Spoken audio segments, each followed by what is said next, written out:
जी बहुत बहुत हाँ ईशा जी। स्वागत है। आज काफ़ी पिछले कुछ दिनों से आप काफ़ी दर्द से गुजर रहे और आज आप माहिम दरगाह में क्या मांगा आपने? कुछ लोग क्या कहना चाहोगे आप? मैं आज माहिम दरगाह में आई हूँ बिकॉज़ बहुत ही ज़्यादा परेशान थी। ये 3 लोगों ने मुझे बहुत ही ज़्यादा मेंटली टॉर्चर कर रखा है। राशि मौर्य ने तो ये कहा कि राखी बीमार है, गेट वेल्स उनका देश को बोला मैसेज भेजो, और शर्लिन चोपड़ा और आदिल खान दुरानी जो मेरे हस्बैंड हैं, इन्होंने सबने मिलके मुझे एकदम बहुत ही मेंटली टॉर्चर किया है, बहुत ज़्यादा ही परेशान कर दिया है। तो मैं यहाँ पे माहिम पे मखदूम शाह बाबा ना उनके यहाँ पे मैं आई हूँ चद्दर चढ़ाने और दुआ मांगने आई हूँ कि मेरे सर पे जो ये शैतानों का साया है वो अल्लाह के दरबार में मेरी तरफ से दुआ करे कि ये जो शैतान लोग जो मुझे सता रहे हैं इनका साया मेरी ज़िंदगी से दूर हो जाए। इन्होंने बहुत ज़्यादा परेशान कर रखा है। झूठ का पहाड़ इन लोगों ने तीनों चारों तरफ से इन लोगों ने मेरे पे एलिगेशंस, पूरा झूठ का पहाड़ इन्होंने मेरे पे डाला है। और अपनी शांति के लिए मैं यहाँ पे चद्दर चढ़ाने आई हूँ और मैं विश्वास करती हूँ कि अल्लाह अबा पिता जो है वो मेरे दुआ कबूल करेंगे। और जो मेरा बुरा चाहते हैं, जो शैतान तो खुद आता नहीं है लेकिन मनुष्य के अवतार में आता है, इनके अंदर आकर वो, मैं एक नमाजी लड़की, 5 टाइम नमाजी लड़की को, और मैं खुदा में, मैं मुस्लिम हुई हूँ और मैं नमाज में हूँ और मैं इस्लाम में हूँ, तो मुझे सताने आया है कि मैं डर के भाग जाऊँ। लेकिन मैं शैतान को कहना चाहती हूँ कि अल्लाह के सामने तो सब जल के राख हो जाएंगे, चाहे शैतान हो चाहे ये 3 तिगाड़ा, सबका काम बिगाड़ा, ये तीनों की जोड़ी हो। तो बहुत परेशान कर रहे थे, तो इसलिए मैं यहाँ पे आई हूँ। आज बहुत बड़ा खुलासा किया है फैज़ान अंसारी ने, क्या कहना चाहोगे उसको लेके? उन्होंने कुछ चेक्स के कॉपी दिखाई। मैं आज सुबह मैं तो इनको जानती नहीं हूँ, मैंने आज उनका इंस्टाग्राम पे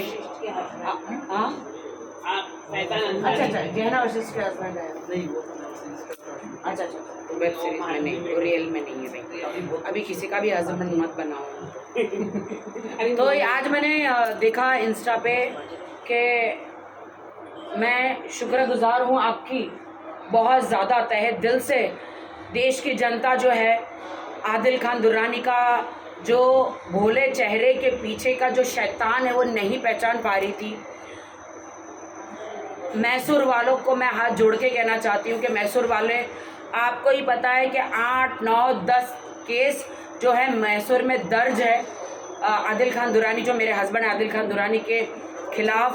और इतनी सारी लड़कियां, महिलाएं हैं जो आदिल ने ऐसे अश्लील वीडियो बना के वो जो बेच रहे हैं, इंक्लूडिंग मैं तो उनकी जोरू हूँ, उनकी बीवी हूँ, मेरे भी बना के भेजे हैं, वो बेच रहे हैं, वो बना रहे हैं, उनका ये पेशा ही है। तो मुझे ज़रा बताएंगे मीडिया को ये क्या है ये राज? देखिए आदिल खान दुरानी, मैं आपको बताना चाहता हूँ कि ऐसा चेहरा एक ऐसा शैतान का छुपा हुआ चेहरा है जो अभी दुनिया के सामने आया नहीं है। वो सिर्फ लड़कियों को, लोगों को खाली इस्तेमाल करता है, यूज़ करता है। मुझे, मेरे दोस्त को उसने यूज़ किया, उसने 7.5 लाख रुपए हम लोगों से लिए। उसके बाद वो अभी क्लियर मुकर रहा है कि हम पैसा देंगे नहीं, जो करते बने आप लोगों से कर दो। पहले उसने राखी को, मैंने हमेशा अपनी बहन की तरह माना है, बहन की तरह समझा है, और ये जिसकी भी बीवी बनी है, जिसकी भी बहन बनी है, वो खुशकिस्मती है, इंडिया की स्टार है, इतनी इज्जत मिल रही है, लोगों को वो हज़म हो नहीं रहा है।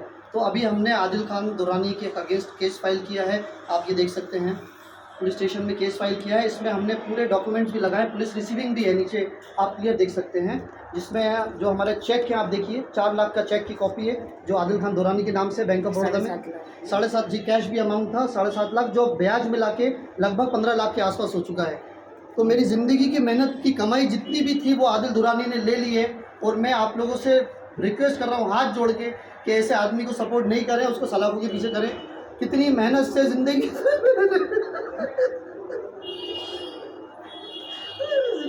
मेहनत की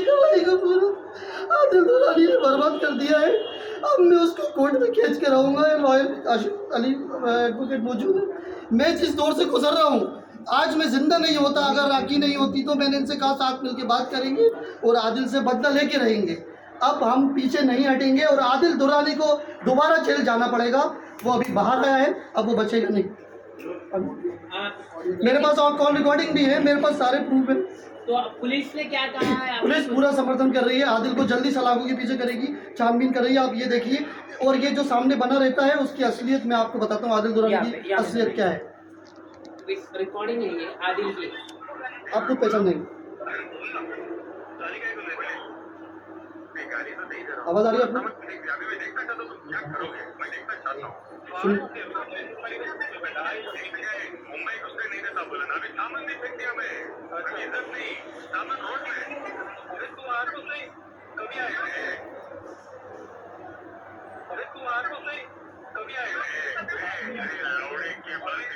गाली दे रहा है। गाली ये सुनिए, ये आदिल खान दुरानी की सच्चाई सुनिए आप। गाली दे रहा है। जो लड़कियों का मिसबिहेव करता है, सुनिए। इस गाली से मालूम पड़ता है कि लड़कियों की इज्जत उसके दिमाग में उसके बाद ये देखिए, जब पैसे का उससे बोला,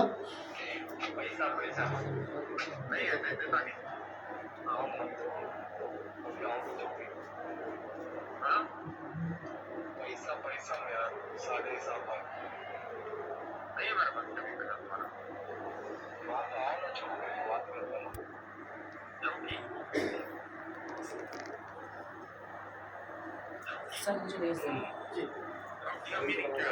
देखिए, अभी मैसूर से भी बहुत सारे लड़के लड़कियां निकल चुके हैं और सब लोग के मुझे कॉल आए कि हमारे भी पैसे बाकी है इतने। बहुत सारी लड़कियों ने कॉल किया कि इन्होंने मेरे वीडियोस बनाए हैं, न्यूड वीडियोस, हमें फंसाया है आदिल ने, बहुत सारा हुआ है। और राजश्री जो मेरी बेस्ट फ्रेंड थी 8 साल से, उन्होंने मुझे धोखा देकर आदिल के साथ हाथ मिला लिया है। और आदिल ने जो भी मेरे करीब है उन लोगों को तोड़ने की कोशिश करके मेरे खिलाफ सबूत इकट्ठा करके वो उनको मेरे खिलाफ खड़े कर रहे हैं। उन्होंने मेरे भाई जो वाहिद भाई है उनको भी तोड़ने की कोशिश की, मेरी एडवोकेट फाल्गुनी जी को भी तोड़ने की कोशिश की, लेकिन एक मर्दानी है और एक सच्ची वकील है, सच्ची नागरिक है। उन्होंने कहा सत्यमेव जयते राखी, मैं हमेशा तुम्हारा साथ दूंगी एज एडवोकेट। राजश्री जी ने बोला है कि वो आपके खिलाफ नहीं जाती थी, लेकिन आपने उनको धमकी दी उनके नेल आर्ट स्टूडियो के बारे में। मैंने राजश्री मैडम को कभी कोई धमकी नहीं दी। सेक्स रैकेट चलाती है? नहीं, मैं नहीं, ये सब गलत है। आप मेरे पास राशि के जो अगर मैंने कुछ बोला है तो आप मेरे पास सारे प्रूफ लाइए, मीडिया में, मीडिया ट्रायल में प्रूफ लाइए। आप कोर्ट में तो मैं तो 100 करोड़ का मानहानि का हमने, अब थोड़ा सा इनको ज़रा ले लेते हैं हमारे। देखिए, अभी आज जो है हाँ। हमने अंधेरी कोर्ट में जो है कंप्लेंट फाइल कर दिया है, सेक्शन 500 रोहित है, और हमारा 100 करोड़ का डिफेमेशन केस भी जो है प्रोसेस में जा चुका है पूरी तरीके से। और आगे के केस की अपडेट जो है वो कल शाम तक हमें मिल जाएगी, केस नंबर भी पड़ जाएगा, क्योंकि अभी हम इस चीज़ को जो है कहीं पे भी स्टॉप नहीं करने वाले हैं। हम इस चीज़ को पूरी तरीके से कानूनी एंगल पे लेके जाएंगे और हम पूरी तरीके से पूरी ताकत हमारी लगाएंगे कानूनी तौर पर और इंसाफ होने के तौर पे कि राखी को इस चीज़ में इंसाफ दिया जाए। नहीं, राजश्री मोरे ने जो गटर का शब्द यूज़ किया मेरे लिए, कुत्ता, और मैं बीमार हूँ, मेरी मेंटली हेल्थ ठीक नहीं है, समाज को मतलब कहा कि इसको गेट वेल सुन के मैसेजेस दो, उससे मेरा इतना नुकसान हुआ है कि मेरे हाथ में 6-7 फिल्में थी, अभी 2 फिल्में रह गई है, 4 फिल्में मेरे हाथ से चली गई, वीडियोस थे, ऐड थी, वो सब कुछ उन्होंने मुझे उसमें से निकाल दिया है सबने। मेरे हाथ में सिर्फ एक ही वीडियो रह गया है और 4 वीडियो मेरे हाथ से चले गए। 2-4 ऐड थे, एक ऐप की और एक और बहुत सारी 2-4 ऐड थी, वो भी मेरे हाथ से चली गई। तो मुझे पर्सनली बहुत नुकसान हुआ है, तो इसीलिए मैंने 100 करोड़ का डेफेमेशन जो केस है वो मैंने कोर्ट में डाल दिया है और बहुत जल्द जो है राजश्री मोरे को नोटिस चला जाएगा। आप भेज दीजिए प्लीज़ वो नोटिस, चाहे दुकान बेचो, चाहे घर बेचो, चाहे जो बेचो, जो आपने मुझ पर इल्ज़ाम लगाए हैं, या तो आप उसको कोर्ट में साबित करो। कोई भी मेरी वॉइस रिकॉर्डिंग हो या फ़ोन रिकॉर्डिंग हो या लिखित हो या किसी को बोला हो, तो वो सब कुछ प्रूफ लेकर आए राष्ट्रीय मैडम। और 100 करोड़ देने के लिए आप रेडी हो जाए, क्योंकि मैंने कानून के दरवाजे खटखटाए हैं और कानून को मैं बहुत रिस्पेक्ट करती हूँ। और आपने जो है उसको मीडिया ट्रायल किया है अपनी चीप पब्लिसिटी के लिए, अपना नेल आर्ट को पब्लिसिटी करने के लिए, चीप पब्लिसिटी लेने के लिए मेरा इस्तेमाल किया है, मेरा नाम उछाला है मार्केट में। मैं 20 साल से स्ट्रगल करके बॉलीवुड में आई हूँ, लेकिन राष्ट्रीय मोरे, शर्लिन चोपड़ा, आदिल खान दुरानी ने मुझ पर बहुत ही वाहियात और गलत इल्ज़ाम लगाए हैं। और जो चीज़ें मैंने करी ही नहीं है, शादी का हो या धमकी का हो या कोई भी हो, मैंने ऐसा किसी को कोई धमकी ना दी है। और ज़बरदस्ती सारे शादियों के इल्ज़ाम मेरे पे लगा रहे हैं। जो चीज़ मैंने नहीं करी है तो उसका वो सारे प्रूफ कोर्ट में भी दे और मुझे भी दे। जी बिल्कुल, मैं शर्लिन चोपड़ा पे भी FIR कर रही हूँ और मैं आदिल पे तो और केस बनते हैं बहुत सारे। शर्लिन चोपड़ा में भी FIR कर रहे हैं आप? जी, उन्होंने, वो आपको वक्त बताएगा कि कौन से सेक्शन में। क्योंकि आज ही वो विजिट की उन्होंने अम्बोली पुलिस स्टेशन में, और वहाँ पर उन्होंने कहा कि उस पर चार्जशीट फाइल किया जाए, और मैम के खिलाफ भी उन्होंने बोला है कि अरेस्ट। आज मैं आपको बताती हूँ कि वो फाल्गुनी जी को इसीलिए वो लोग पीछे पड़े हैं क्योंकि फाल्गुनी जी बिकती नहीं है। फाल्गुनी जी जो मेरी एडवोकेट है, जो के सत्यमेव जयते, जब हाँ आइए तो यहाँ पे तो जो अच्छी नेक और सच्ची एडवोकेट है, जो उनकी बातों में चुंगल में नहीं आई है, तो उनको डरा धमकाना चाह रही है। ये लोग तीनों मिलकर डरा धमकाना चाह रहे हैं और उनको तोड़ना चाह रहे हैं, मेरे खिलाफ करना चाह रहे हैं। जब फाल्गुनी जी नहीं हो रही है तो वो ज़बरदस्ती पुलिस स्टेशन में जाके इनके खिलाफ केस कर रहे हैं। जी बोलिए। मैं जानना चाहूँगी क्या कहा शर्लिन चोपड़ा ने ऑन रिकॉर्ड, जैसे कि उन्होंने बात कि मुझे अरेस्ट कराएगी। मतलब पुलिस आपको अरेस्ट कर सकती है आने वाले दिनों में? ठीक है, नहीं, उन्होंने कहा भी कि वो अरेस्ट करवाएंगे जल्द से जल्द। ठीक है, अगर अरेस्ट कर सकती है पुलिस आपको, और आपकी complaint bar council of India Bombay council में। ठीक है, अच्छा, उनको उसका जवाब मैं देती हूँ। शर्लिन चोपड़ा को मैं ये जवाब आज मीडिया के सामने देना चाहती हूँ। मैं जब से उन्होंने मेरे पे और राखी पे कंप्लेंट की है और उन्होंने जो भी चीज़ें की है, उनको लग रहा है कि मैं एज एन एडवोकेट चुप बैठी हूँ, इसका मतलब मैं डर गई हूँ। मैं कोई चीज़ डरी नहीं हूँ, ना मैं आज तक किसी से डरी हूँ, ना डरूँगी आज के बाद। उनको बोलिए कि मेरे पर जाके और 4 FIR करिए, मैं जो भी करूँगी कायदे से करूँगी। उन्होंने जो करना था उन्होंने किया। आने वाले दिनों में मैं बोलूँगी नहीं, मैंने अभी तक मीडिया नहीं किया है। मेरे पास भी उनके खिलाफ इतनी सारी चीज़ें हैं, मैंने चुप्पी साध के रखी है, क्योंकि मैं कीचड़ में पत्थर नहीं मारूंगी, मैं अपने पे चींटे नहीं उड़ाऊंगी, मैं गलत चीज़ें नहीं करूंगी। बीइंग अ प्रोफेशनल, जो मेरे प्रोफेशनल दायरे में होगा वही मैं करूंगी। अगर वो मुझे अरेस्ट कराती है, जो भी कराती है, बहुत अच्छी बात है, उसका मैं लीगली उनको जवाब दूंगी।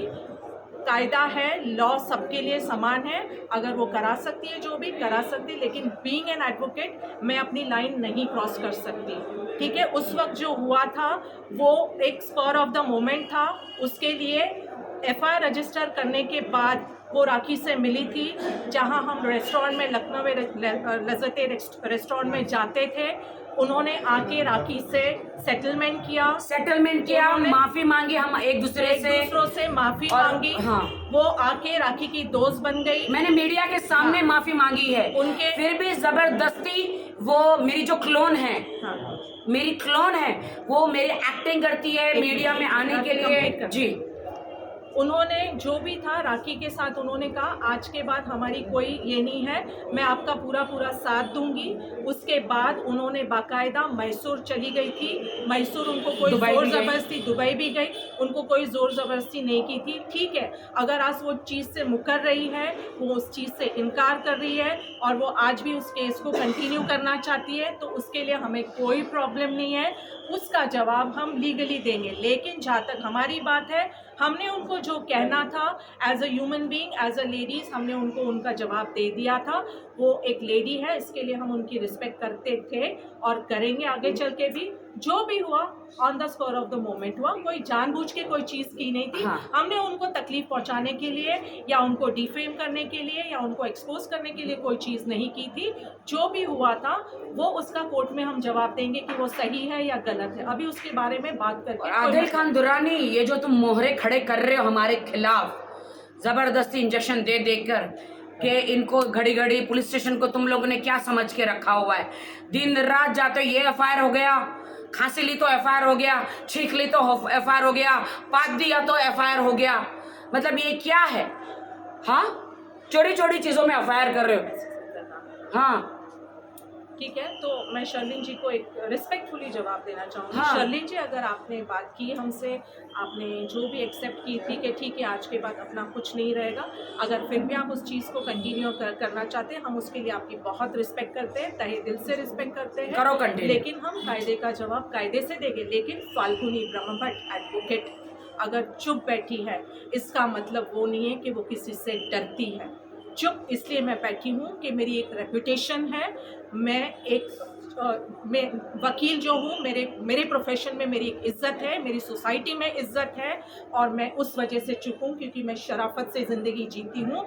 मुझे अपनी ज़िंदगी में पब्लिसिटी पाने के लिए तमाशे नहीं करने पड़ते। मैं तमाशा कभी नहीं करूँगी। मैं कायदे वाली इंसान हूँ और कायदे सर जवाब दूँगी मैं। लेकिन शर्लिन चोपड़ा जी, मैं चुप हूँ, इसका मतलब मैं डरपोक नहीं हूँ।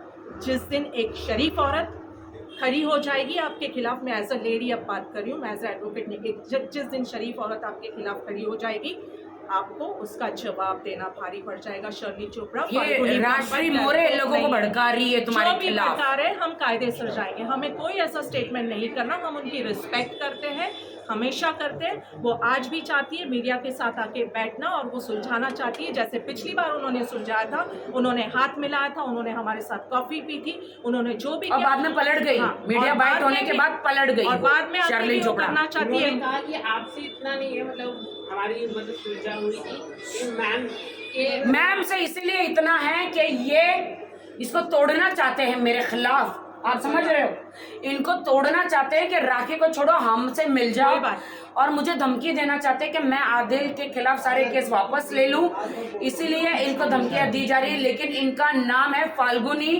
ब्रह्मभट्ट, वो किसी से ना डरने वाली है, वो मुंह तोड़ जवाब दी। जरूर दूंगी मैं और एक कायदे बात से बताना चाहता हूँ मैं कि आदिल खान दुरानी की अभी तो जमानत हो गई थी, जो भी उसने पैसे खिला के जिसम करी है, अब उसकी जमानत भी नहीं होगी इस बार जब वो जेल जाएगा।